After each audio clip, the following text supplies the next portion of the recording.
we're going to have to focus on the number of donors and the big gifts for the dollars. It's, the age-old question, are you looking for dollars or donors? The answer is always yes.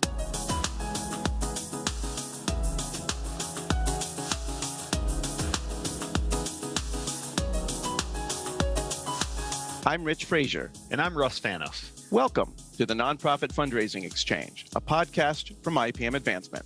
We believe strong nonprofits can change the world, and our goal with each episode is to bring you insightful conversations with thought leaders from the nonprofit sector. Let's dive in.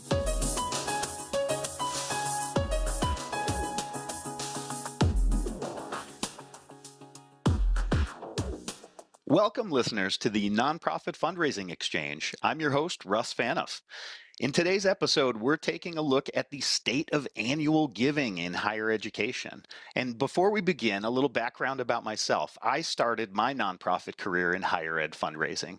I was first at the University of Hartford, then I went to Northern Arizona University, and finally wrapped things up at Thunderbird School of Global Management in Arizona. I co-founded IPM Advancement almost 18 years ago, so it's been a long time since I've been in the trenches, and I am eager to hear how things have changed. Today, we're going to cover topics like what motivates alumni donors, how giving might be changing, how to engage young alumni, what technology and tools are most effective, and more. But first, let's meet our guests. Back for her second appearance on the podcast is Sami Zoss, Interim President and CEO at Dakota State University's DSU Foundation. Welcome back, Sami. Thank you. I'm excited to be back. Can you tell our listeners about yourself? From here in South Dakota at Dakota State University, as Russ said, I've been a nonprofit officially for about a decade, but unofficially a little bit more than that. I got my start in Camp Gilbert, which is a camp for kids with type 1 diabetes. I don't think I even realized that was nonprofit work. That's the best kind of work that we want. And, 14, 15 years later, I'm still working with that organization in a volunteer capacity, which is super fun. On top of that, I actually, I started at the University of South Dakota in alumni engagement, donor relations, sort of all of the things constituent engagement, really focusing on young alumni and student engagement, though, if you had to name a few focuses. And then I transitioned to Miami University in Oxford, Ohio, where I helped lead a transformation into sort of project management for donor relations for our $1 million plus donors. We had about 150 in our portfolio at that time at Miami University. And then fast forward a few more years, and I'm here back home in South Dakota at Dakota State University, the cyber powerhouse of the Midwest. Mm-hmm. I currently am interim CEO, but in my daily 9 to 5, I'm chief operating officer. So operations and what makes everything tick is really my shtick. And I volunteer for a few other organizations as well. Nonprofit's just in my blood, Russ. That's why you're here. I mean, that's why we're doing this. Excellent. Well, it's great to have you back, Sami. Thanks for coming. And also joining us today from Miami University in Ohio is Emily Berry, Assistant Vice President for Individual and Annual Giving. Emily, it's great to meet you. Thanks for joining us. Thank you so much for having me. And if you could just share a little bit about your background.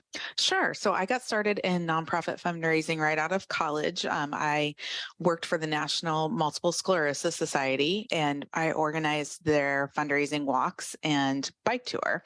And I was there for a couple of years before coming to Miami University, my alma mater. And I started in annual giving in 2004. So just crossed the 20-year threshold.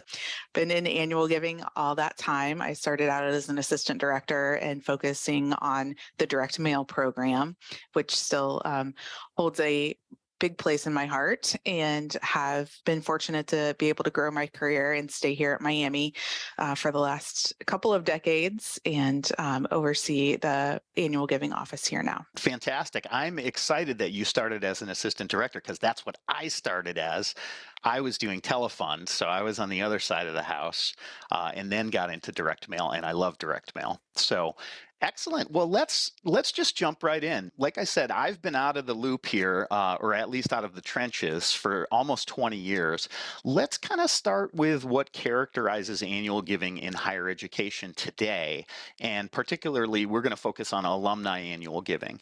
What are you seeing in the environment? So it's really an entirely different world than 20 years ago when we were starting out in there, Russ. As you mentioned, you were the telephone person. When I started, we had a mail person and a phone person, and that was all of the fundraising we did. We did a little bit of online giving, and I literally put every gift that came in online into a spreadsheet on a daily basis, and that's how we process them. So things have definitely changed, but phone and mail still remain a really relevant part of what we do. It's just that we do a lot of other things in addition to that now. Okay. And are you doing phone in-house like a lot of folks used to do, or are you outsourcing it? We have kind of come full circle in that we had an in-house program for years. We outsourced for about a decade, and we still had our student callers making the calls, but the organization of the program was outsourced. But we got to a point that we needed to scale back on our investment in phone, and that coincided with the 2020 pandemic, and ended up that we didn't have a phone-a-thon for about 18 months. And during that time, we saw a precipitous drop in our number of donors that could be completely attributed to the lack of phone programs. So it was important that we brought it back. But when we did so, we brought it back in-house and scaled down the number of shifts per week and the number of weeks a year that we call. Yeah, and I'll just say, I tried to make sure I did a little bit of my research before today as well, Russ. So I was looking at some of the CASE VSE surveys and things that, and for those listening, CASE is the Council for Advancement and Support of Education, actually an organization that both Emily and I are involved in our respective districts. Specifically, Russ, you asked about alumni participation. They've got some interesting stats, and I don't need to go into the nerd data here, but overall, higher ed is seeing a decline in participation rates, particularly for alumni donations. So there's a much more, and that does tend to coincide with the increase in student debt. So it costs more to go to college, you're paying it off a lot longer, and you have folks that really they either don't see that those are disconnected ends of, part of the higher ed system that unfortunately we are not overseeing tuition. We would love for it to be free for everybody. It's why we do what we do. And that's been a really difficult bridge to continue to build because that stretch just keeps getting farther. Yeah, absolutely. And I think just in terms of the kind of timeline that we're talking about, and Emily, you started about 20 years ago in annual giving, so much has changed in terms of the debt load that students carry and that young alumni carry. And I think that's just such a big part of our conversation. And we're going to talk more about young alumni later in the conversation. But yeah, excellent points. Let's talk about who is actually giving. So demographically, who do you find are the most active and consistent donors? For us, we still find our biggest number of donors are falling into the 60s and 70s decades. Okay. Needless to say, that is not going to be sustainable for the next few decades. Right. So we have got to continue to work on engaging younger people in order to keep that donor count where it needs to be. Interesting. Well, that's those are boomers, right? And so what have you seen in terms of Gen X? What are you seeing with those graduates from maybe later 80s, 90s?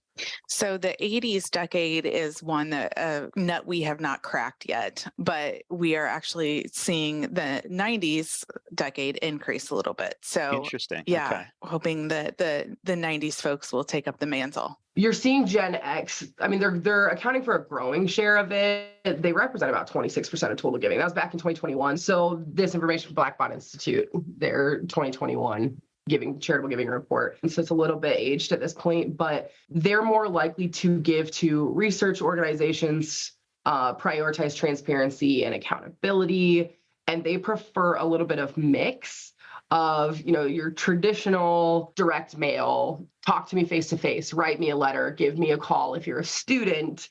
But then it's kind of have your cake and eat it too with Gen X, because then, leaning into digital and encouraging more online giving and recurring gift programs and let me just give to you because I want to give to you and then please get out of my way. So Gen X is, Emily's right, spot on. The whole industry is really struggling with that nut to crack. You have some that have adopted the forefront of technology and innovation, and then you have some that are a little more traditional, and trying to balance that is extremely difficult and often convoluted. Yeah. And you see sort of it growing more and more impact focused, transparency focused as you get younger.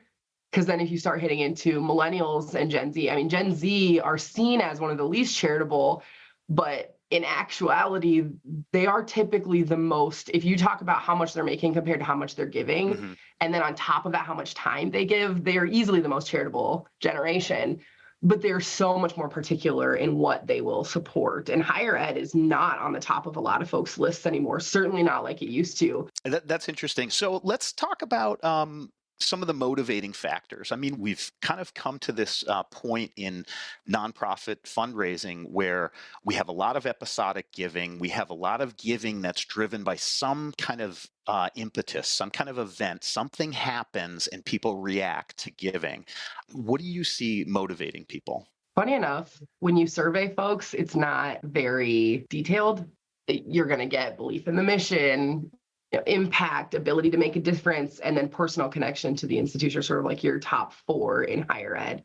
Those aren't particularly specific. So I'd be really interested in, Emily, what you're seeing at Miami. And I could talk a little bit about the South Dakota schools and what I'm hearing across the industry. But as far as the data goes, it's actually pretty vague, which I think is a little disappointing. Yeah. Because we know our donors aren't vague supporters anymore. They're just not. Yeah, I think that's a really good point. And, we're finding, and I believe that industry-wide, we're finding that people don't want to give unrestricted anymore. And for a long time, that was the sole focus of annual fund. And we've had to redefine what we determine annual fund gifts are away from specific designations and looking more at a dollar amount, specifically because people are giving restricted funds. Even if they're giving $25, they want to know where that money is going and what it's doing. So I think that having an impact on a specific part of an institution is a big motivator versus the loyalty gift of, I'm just going to give my institution $50 a year to do with it what they wish. Yeah. And I think even 20 years ago that we saw that shift happening. I remember especially at Thunderbird, we were fundraising unrestricted by saying, give where it is most needed. We were a school that didn't have a large endowment. It had hardly any endowment at all. And we translated it as, your $20 gift is really probably closer to maybe a $200 or $300 gift in terms of endowment money, because endowment, you can really only spend down that interest. So that's kind of how we pitched it to folks at Thunderbird. But we ended up having to build out an annual fund that focused on, you can direct your gift to these temporarily restricted funds, right? Student scholarships, faculty and staff, whatever it might be that interests people. And that was how I think probably 60% of people gave by the time I left there.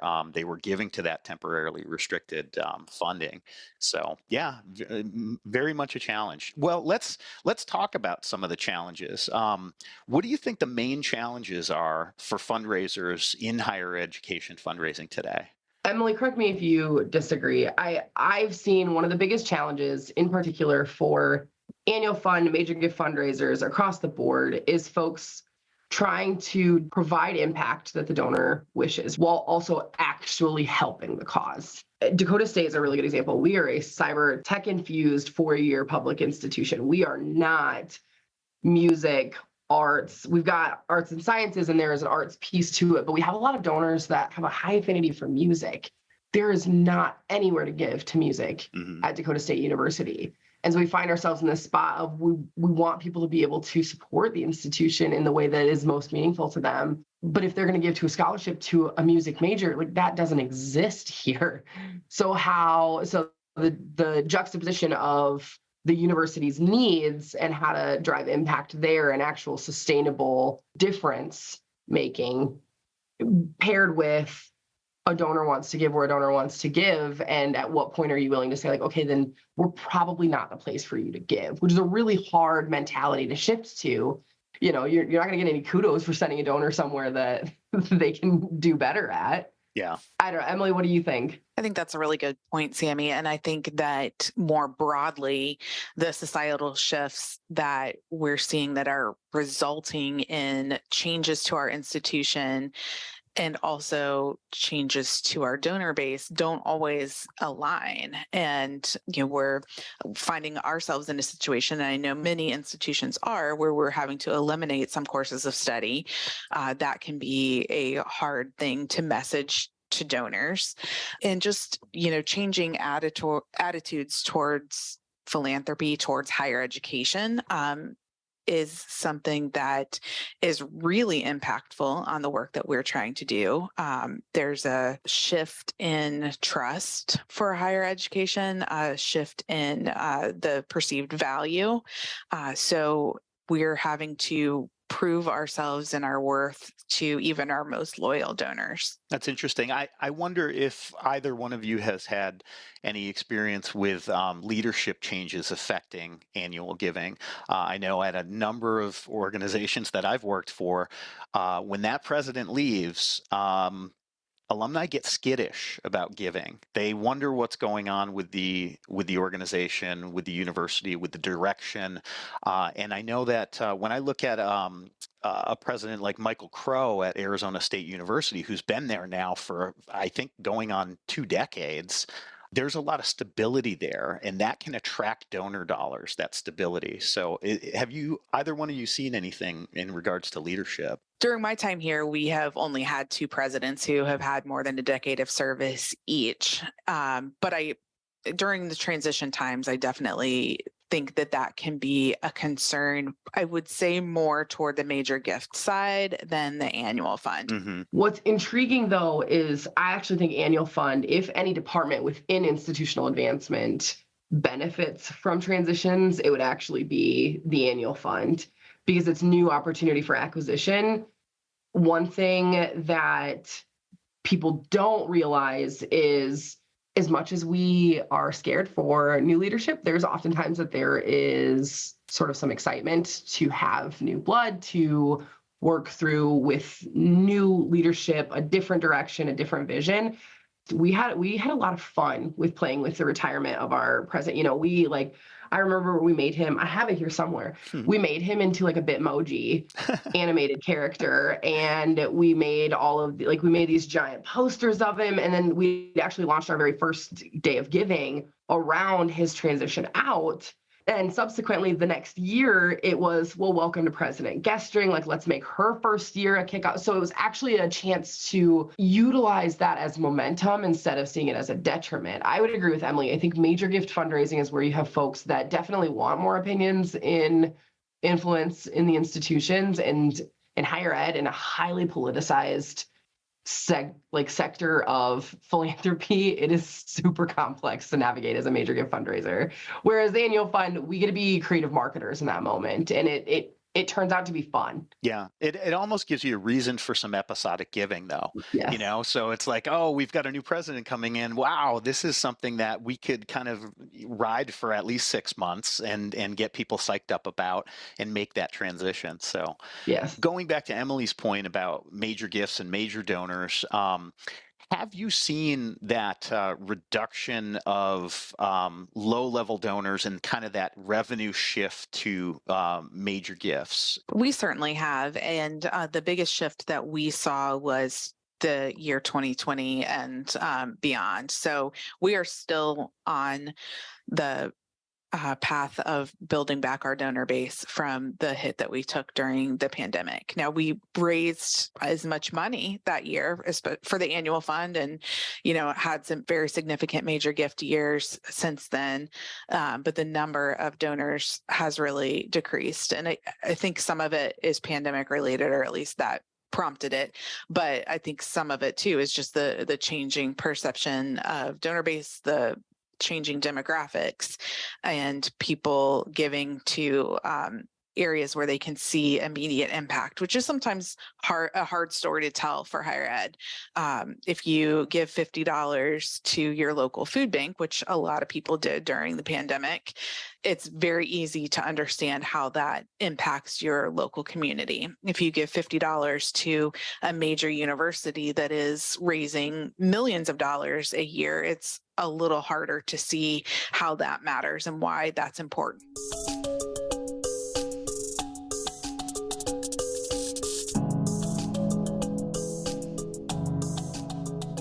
Hi, this is Curtis Schmidt, producer of the Nonprofit Fundraising Exchange. If you're a nonprofit professional who has questions about your program, or maybe you feel like you've taken your advocacy, fundraising, or membership effort as far as you can and you need some fresh ideas, then we have a special offer for you today. NPFX podcast listeners can get a free 30-minute consultation with IPM Advancement, no strings attached, when you go to ipmadvancement.com/free. Just enter a few details and an IPM team member will contact you to follow up. It's that easy. That website again is ipmadvancement.com/free. Thanks for listening, and we hope to talk to you soon. Now let's return to the episode.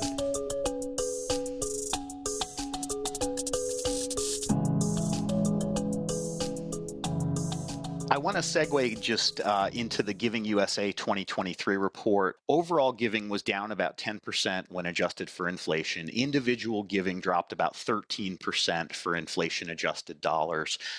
They found what we all know, small dollar donors are decreasing. Major gifts are playing a bigger role, and then giving to education in 2022 fell almost 11% when adjusted for inflation. I think to revisit some of what you said, Emily, what do you see happening with alumni participation? Are people slowly coming back, or are we in kind of a permanent state where these bigger dollars are going to have to drive revenue? I think the answer is yes to both of those things. So in calendar year 2023, we saw an increase of donors for the first time in about 5 years. So hopefully that is a trend that will continue. We are running a little bit ahead of where we were at this time last year. So I'm hopeful that we will continue to bring donors back on board, acquire more young donors or never givers, and that we'll continue to see the donor number increase. And I think we will also continue to see major gifts and really enormous 9-figure gifts play even bigger roles in the goals of the institution. Those kind of gifts are required to meet the goals of $1 billion campaign, which almost everybody is doing at this point. Yeah. We're not going to get there just with annual fund gifts, as much as I wish I could say differently. So we're going to have to focus on the number of donors and the big gifts for the dollars. It's, the age-old question, are you looking for dollars or donors? The answer is always yes, right? We want both of those things. Yeah. Annual funds always served as sort of the front end of the pipeline. That's always been a purpose of it.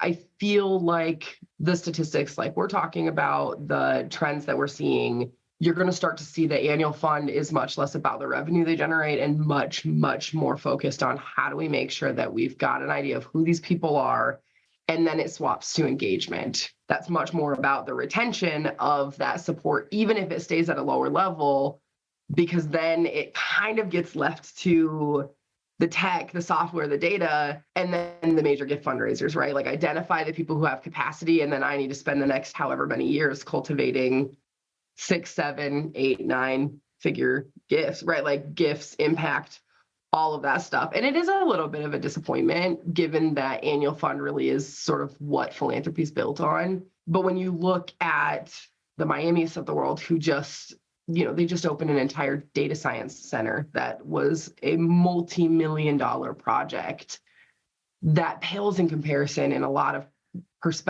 aspects to a $500 scholarship that I give each year, right? Like, I know that my money does work because I work in this field, but ultimately, at the end of the day, it doesn't feel like the same thing as the McVeigh Data Science Center. It's just, they're just not on the same page. Yeah. We're building, $60 million athletics facilities here in the middle of Madison, South Dakota. It really does seem to be like a hard thing to then turn around and ask folks like, hey, I know we're building this over here, but what we need is scholarship support so students can come here. Yeah. It's just a hard sell. And so you're just seeing it be much more of a pipeline piece than it is a revenue generator. I'd like to just talk a little bit about how colleges and universities have embraced their roles as leaders in the community. And this dovetails nicely with what you were just talking about, Sami. Do you see your donor base changing more toward business leaders in the community? Do you see more people giving who are outside the alumni base and giving bigger contributions? I can say from our perspective, so Dakota State, where we're really Our emphasis is innovation, forefront, and then even looking across Case District 6, which is really sort of my peer group, it's a huge shift to corporations, which is really intriguing because corporations aren't philanthropic by nature. Yeah. They're not giving most of the time. That's not to say that we don't have philanthropic inclined participants in those corporations, and not to say that they don't have massive impact. But there's so much more strings attached when you've got corporate giving. And I'd be interested. I wonder if I can't even find it before we're done with this podcast recording. I bet if I look at dollar for dollar impact, by far and wide, just in my major gift operations, it is easily, and it's every 1-to-1. I've got one major gift individual and one major gift corporate. I'm getting much more activity and support from corporations, but it requires so much more from the operations side. It requires so much more involvement, engagement, follow-up. It's much more like a grant than it is a philanthropic gift for philanthropic support. Yeah. And that's what we dealt with at Thunderbird, where we had an Intel come in, but they came in not because they were part of the community, which they were, but they wanted access to our students and our graduates. And that level of involvement that they had ranged from being involved with the board, being involved with events, being involved as a sponsor for various types of alumni engagement opportunities and recruiting and everything. So they come in and that relationship is really varied and very diverse, and it has to be personalized to the organization. You might have one company come in and they only want a certain set of things, and then another might have a completely different wish list that they might want to engage with your organization on. I think this brings up a really interesting question about how universities operate, and really an equity issue as well. Mm-hmm. If you're raising money primarily from corporations, are those corporations investing as equally in the humanities or in a liberal arts education as they are a very specific area of study? Right. And of course, the answer to that is no. And so how do you make the experience of a humanities major as worthwhile? They're paying the same amount of tuition. And so it's a really complex question for universities to answer. And I think is going to require a great deal of philosophical discussion and introspection from people way up the food chain. People above our pay grade. Thank you. Yeah, exactly.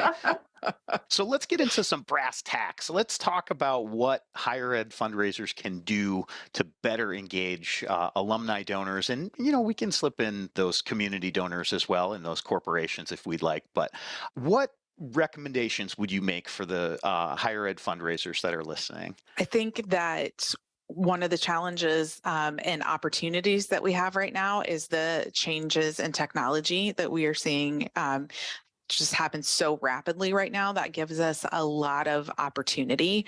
One of the things that I struggle with more than anything is that I want to make my communication with alumni really personal and to talk to all donors on a one-on-one basis. And I've struggled for years with being able to do that at scale. Mm-hmm. I want to write handwritten thank you notes to every donor or, thank them in a way that is meaningful to them.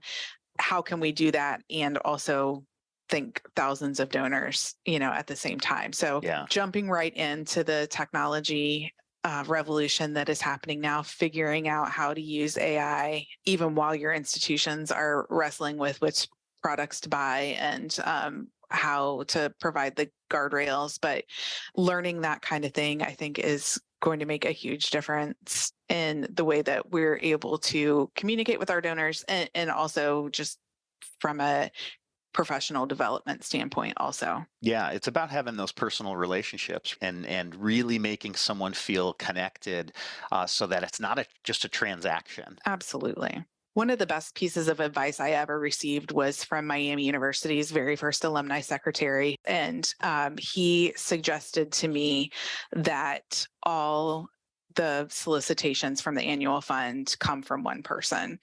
And it was probably 12 or 13 years ago that he made that suggestion to me. And since then, I've signed all of our solicitation letters.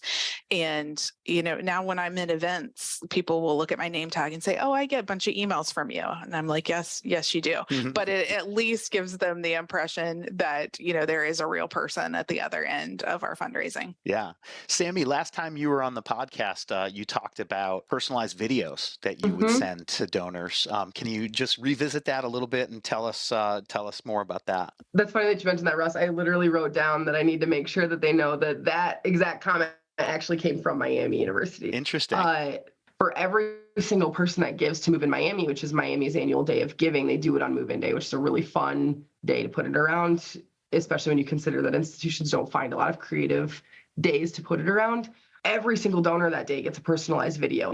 Sami Zoss could get a video from President Crawford and Renata Crawford saying thank you for giving to Move in Miami, and we're so excited. And that type of personalization, I think, is actually so much more important than the ask, because I think folks, the give and take of technology is people know it exists and people know that you're using it, right? I can't tell you how many times I've gotten an email in the last 3 weeks from someone that clearly pulled my email from somewhere else, pulled some sort of AI from it connected to my LinkedIn, and said like, hey, Sami, congrats on the promotion at Dakota State University. I really loved my time in North Dakota. And I'm like, oh, so your AI is not working.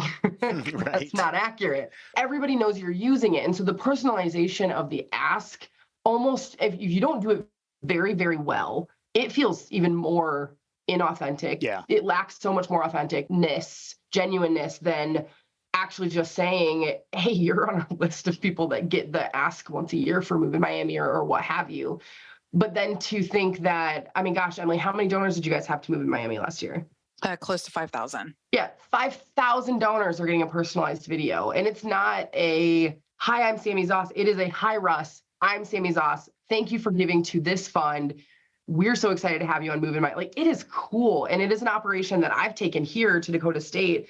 We do it for every donation, and that's mainly because I've got a really good relationship with our student ambassadors. So they essentially, it triggers over to ThankView.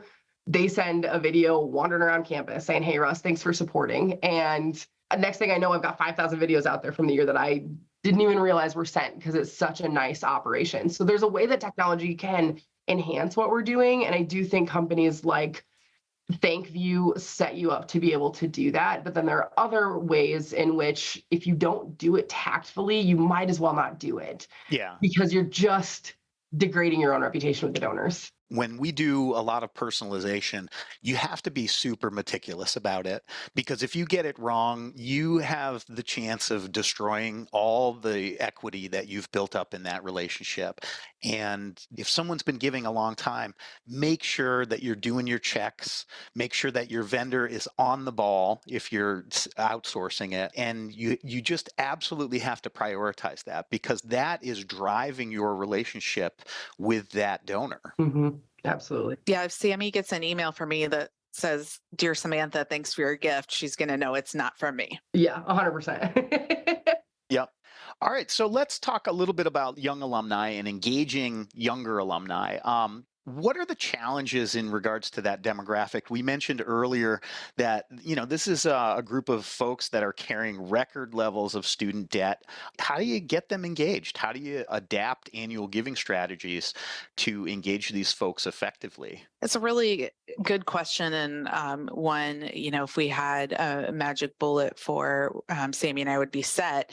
But I think the biggest thing is a shift in the way that we're talking to our donors. And for so long, we really leaned heavily into give back because this place gave you so much and you were so lucky to be here and that sort of thing, which I think resonated with people in the boomer generation who really did feel incredibly lucky to have a college education. That was not the norm at that time. And institutions were heavily state supported, and we could go on for hours about all the things that have changed in that way. But I think the messaging to people who are carrying heavy student debt, who felt like they paid or are paying for their college education has to be really different. And I think the key kind of goes back to the conversation we were having about restricted giving versus unrestricted giving, and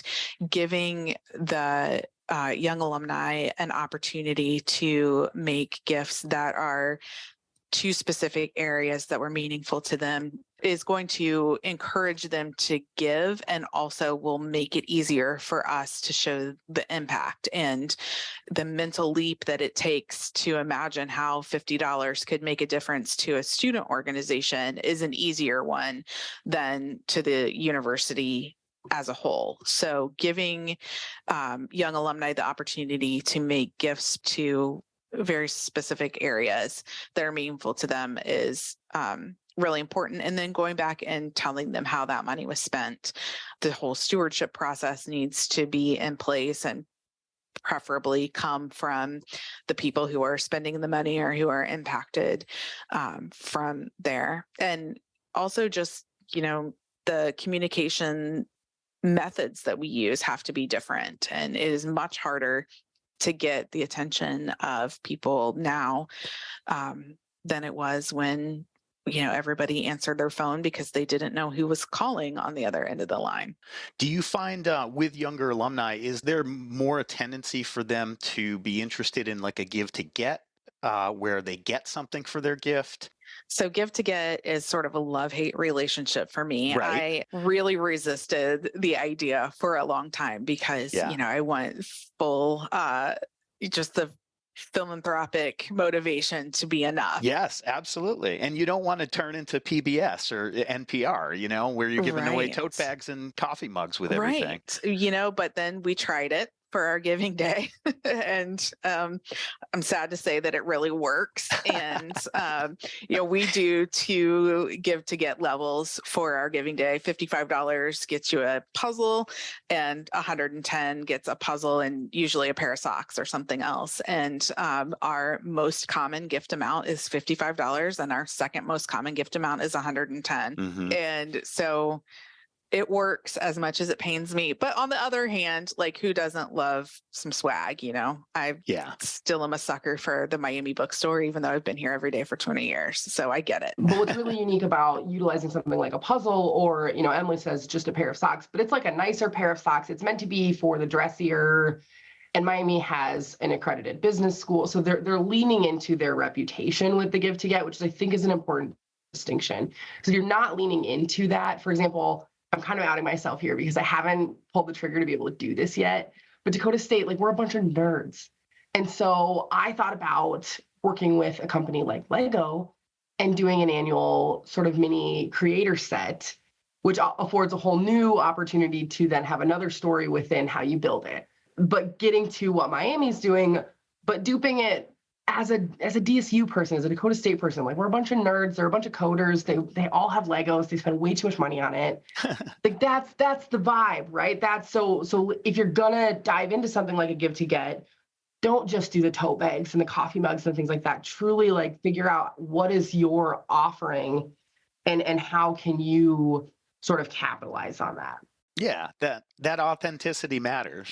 Yeah, absolutely. This is next year, so Sami, get ready for this. But it's a toasted roll, which is a campus delicacy, scented candle. So we're really trying to make it something that you can't get anywhere else. Excellent. Oh, that is super creative.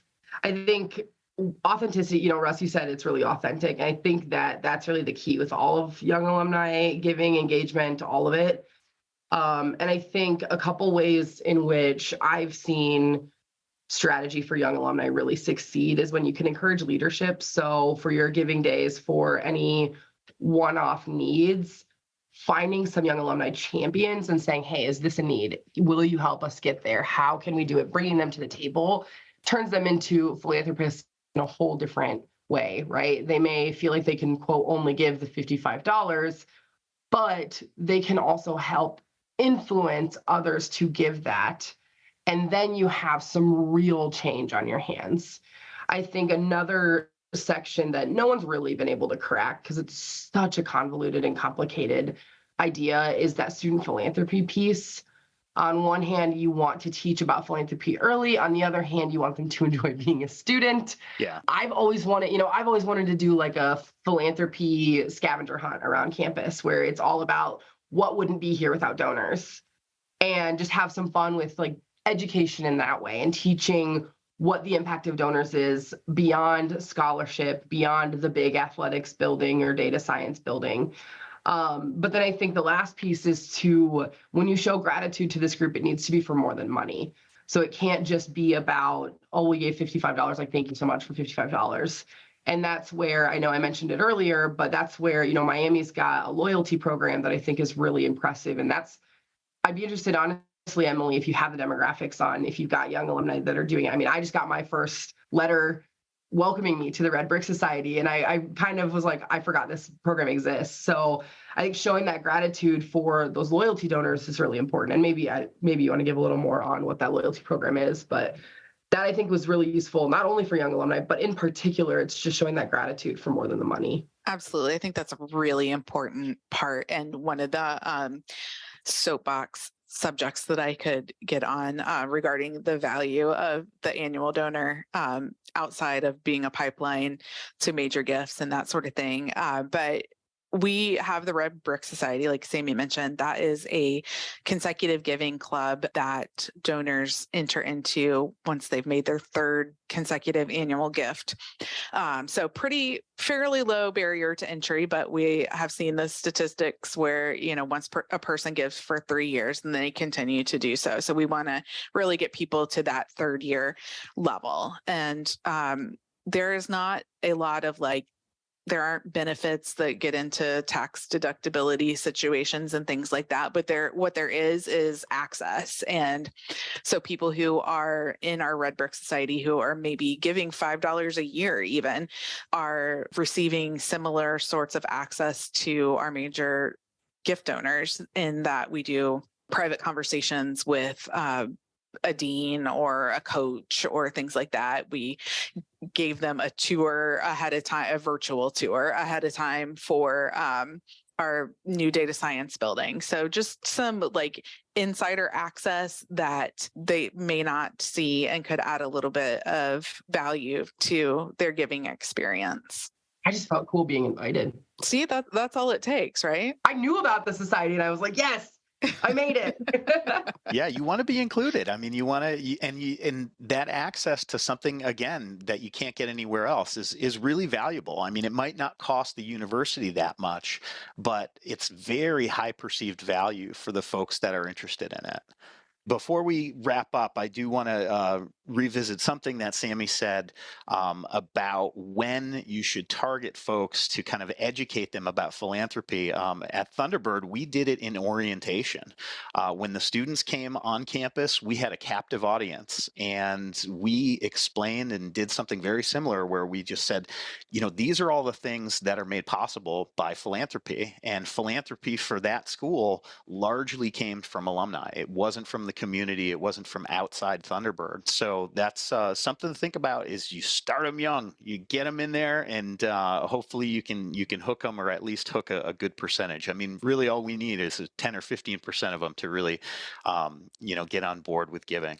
So let's wrap up. Let's talk takeaways. And I'd like to ask you both, what is one thing you'd like listeners to take away from this conversation? It can be something we talked about, or maybe something we didn't have time to get to. Sami, I'm going to ask you to go first. I think you'll sense a theme anytime I'm on a podcast. It's always going to be to remind folks that it's all about the story. Are you telling the story that you want donors to hear, and then are they hearing it? So no matter the medium, no matter the demographic, no matter the purpose, so long as you are taking that information and curating a story that speaks to what impact you want, what difference you need to make, what the need is, I think that's the most important piece. And while, yes, that's true across realms, I think it is particularly poignant for Annual Fund today. That if you can't successfully tell the story of what Annual Fund can do, it can't be sustained. To put it succinctly, make sure that you're telling the right stories. Excellent. Emily, what's your big takeaway for folks? I think that is really important that we remember to be donor-centric in all the things that we do.